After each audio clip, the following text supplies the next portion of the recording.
Praise the lord. పునరుద్ధానుడైన యేసుక్రీస్తు నామములో మీ అందరికీ నా శుభాభివందనాలు. బాగున్నారా? దేవుడు మీ అందరినీ ఆశీర్వదించునుగాక. అనుదిన వాత్సల్యత అను నేటి వాక్య ధ్యానాన్ని ఈ పూట ధ్యానించుకుందాం రండి. పరిశుద్ధ బైబిల్ గ్రంథములో 37వ సంకీర్తన 23వ వాక్యాన్ని చదవగా విందాం. ఒక్కని నడత యెహోవా చేతనే స్థిరపరచబడును, వాని ప్రవర్తన చూచి ఆయన ఆనందించును.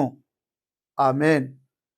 ప్రియమైన దేవుని బిడ్లారా, ఈ చదవబడిన వాక్య భాగంలో ఆయన ఒక్కని నడతను స్థిరపరచును అని రాయబడి ఉంది.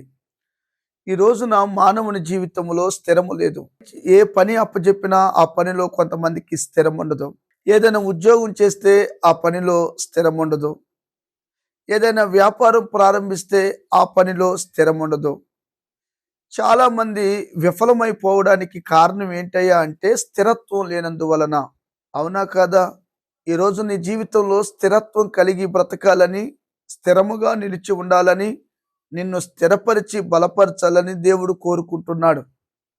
ప్రియమైన దేవుని బిడ్లారా, నా వైపు చూస్తూ కొద్దిసేపు దేవుని మాటలు జాగ్రత్తగా ఆలకించండి. బైబిల్లో ఒక వ్యక్తిని గురించి నేను మీకు జ్ఞాపకం చేస్తాను.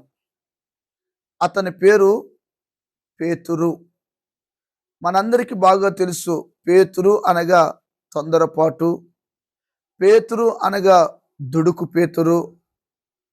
పేతురు స్వభావం ఎలాంటిదంటే స్థిరము లేనివాడు. అతగాడిలో స్థిరత్వము లేదు. యేసు ప్రభు కొరకు నేను ప్రాణం పెడతానంటాడు. కాస్త వీధిలోకి వెళ్ళి ఆయన ఎవరో నాకు తెలీదు బాబు అంటాడు.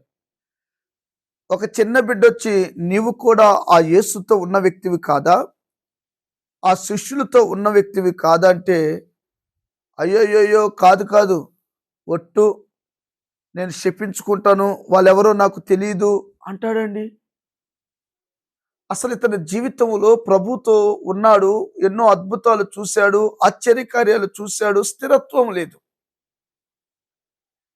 యెహోవా వలనే ఒక వ్యక్తి నడక, ఒక వ్యక్తి మనస్సు, ఒక వ్యక్తి హృదయం, ఒక వ్యక్తి భవిష్యత్తు స్థిరపరచబడుతుంది అనేది నగ్న సత్యం. ఆయన గనుక మనలను స్థిరపరచకపోతే మనము స్థిరముగా ఉండలేము. ఆయన మన వ్యాపారాన్ని స్థిరపరచకపోతే, మన పిల్లలను స్థిరపరచకపోతే, మన కుటుంబాన్ని స్థిరపరచకపోతే వేర్లతో సహా పెకిలింపబడి అది పతనమైపోతుంది.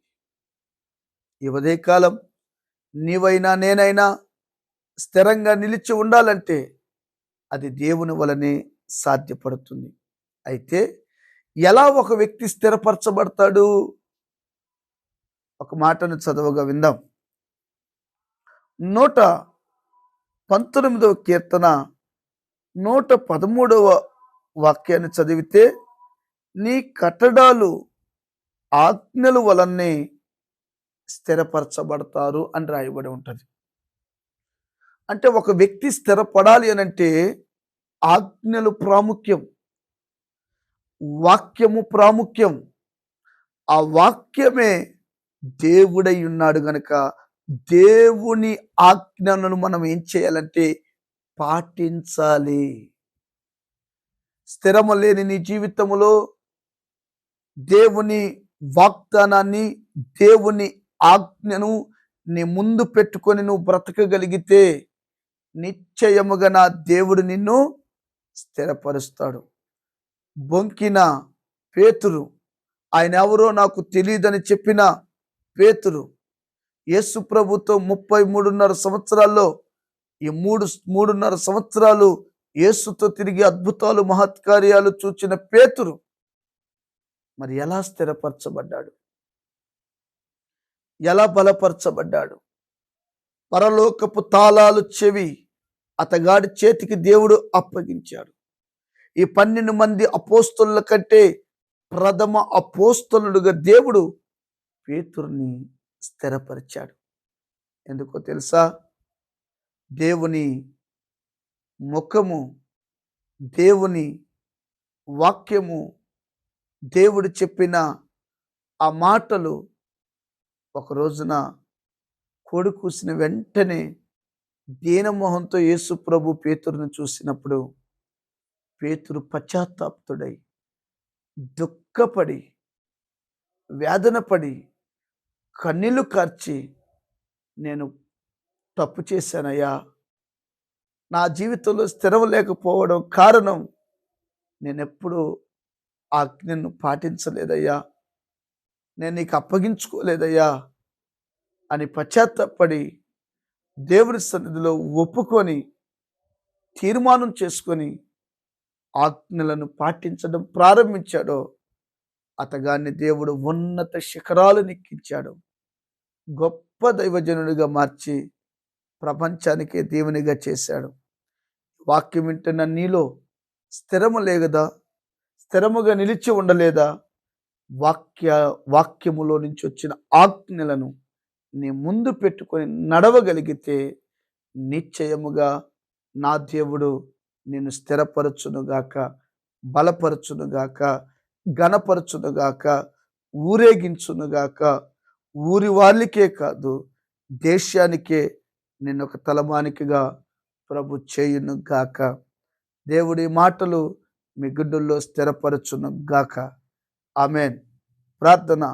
ప్రేమ స్వరూపి మహాపరిశుద్ధుడా, స్థిరత్వము లేని మా జీవితాల్లో స్థిరత్వాన్ని కలిగించేది నీ ఆజ్ఞలు, నీ వాక్యం అని చెప్పావు. ఆ వాక్యానుసారంగా మేము బ్రతికి స్థిరపడి బలపరచబడి నీ రాకడకు మేము సిద్ధపరచబడదుము కాక. యేసు నామమున అడిగి పొంది నాము తండ్రి. Amen. Thank you. God bless you. దేవుడు మీ అందరినీ దీవించునుగాక. ఆమేన్. ఆమేన్.